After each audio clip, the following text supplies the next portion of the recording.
Hello and welcome back to the channel. In this video we are doing unification of Germany. ठीक है, तो ये बहुत ज़्यादा इम्पोर्टेंट क्वेश्चन है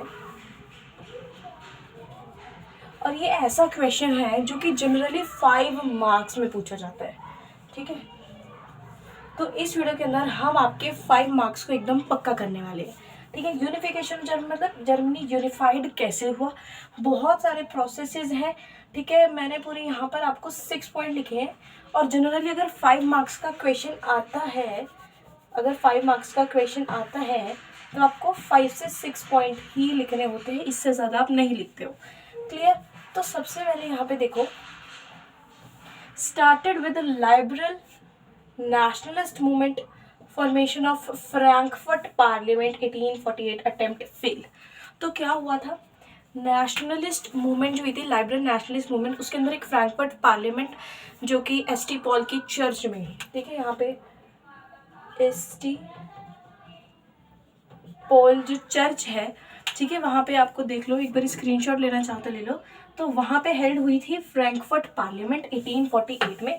तो जर्मनी ने वहाँ पे फ्रैंकफर्ट पार्लियामेंट को बोला था प्रशिया को कि आप हमारी यूनिफिकेशन की रिस्पॉन्सिबिलिटी ले लो, बट उन्होंने रिजेक्ट कर दिया था. तो वहाँ पे यूनिफिकेशन ऑफ जर्मनी का जो अटेम्प्ट है वो प्रॉपरली फेल हो गया था.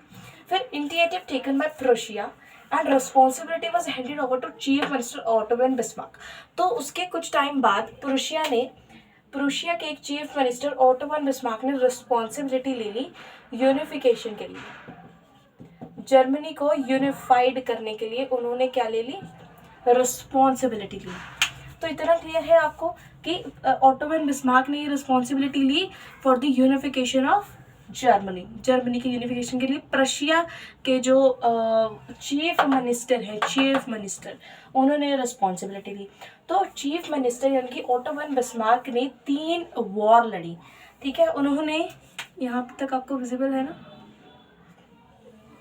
ठीक है, तो उन्होंने 3 वॉर लड़ी और 3 वॉर 7 साल तक, 3 वॉर 7 साल तक, 3 war in the sense world Wars जो होती है हमारी बड़ी बड़ी वॉर, वो लड़ी उन्होंने 3 और 7 साल तक. किस किस के साथ लड़ी, आप एज अ फैक्ट इसे याद कर सकते हो, फ्रांस, ऑस्ट्रिया और डेनमार्क.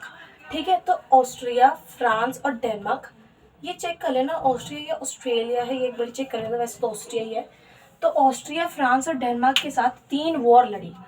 ठीक है, 3 वॉर और 7 साल तक लगातार वॉर लड़ी और उसके बाद ended up with Prussian victory.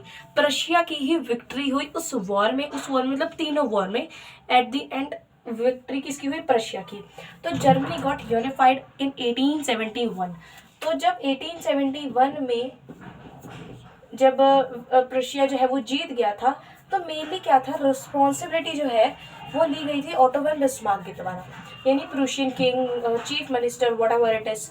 तो अगर ये प्रूशिया की विक्ट्री हुई तो इसका मतलब जर्मनी हो गया यूनिफाइड.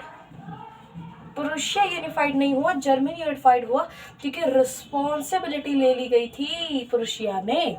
क्लियर इतना? तो जर्मनी जो है वो यूनिफाइड हो गया 1871 में. फिर Prussian king William one proclaimed the emperor of Germany. तो फिर देखो, लड़ाइयाँ लड़ी इन्होंने, बट फिर भी क्योंकि वो तो चीफ मिनिस्टर थे रशिया के, तो वो जर्मनी के जाकर थोड़ी अपना खाता खोलेंगे. तो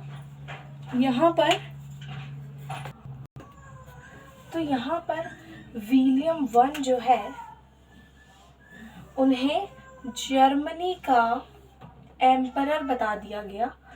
और इन सेरेमनी हेल्ड एट वर्सलीज, जो हम पढ़ते हैं ना, ट्रीटी ऑफ वर्सलीज, तो वर्सलीज जगह में माना गया जर्मनी को यूनिफाइड. ठीक है, तो इस वीडियो में हमने क्लियरली जो है यूनिफिकेशन ऑफ जर्मनी देखी एंड आई होप कि नेक्स्ट वीडियो में हम ब्रिटेन और इटली की यूनिफिकेशन देखेंगे. ठीक है, आपको समझ में आ गई हो तो ठीक है, वरना मैं आपको नीचे नोट्स के अंदर अगर आपको इसका क्लियर PDF चाहिए, ये सब गोले वोले नहीं चाहिए, तो वो भी आपको मिल जाएगा. ठीक है, thank you so much for watching the video. Bye bye.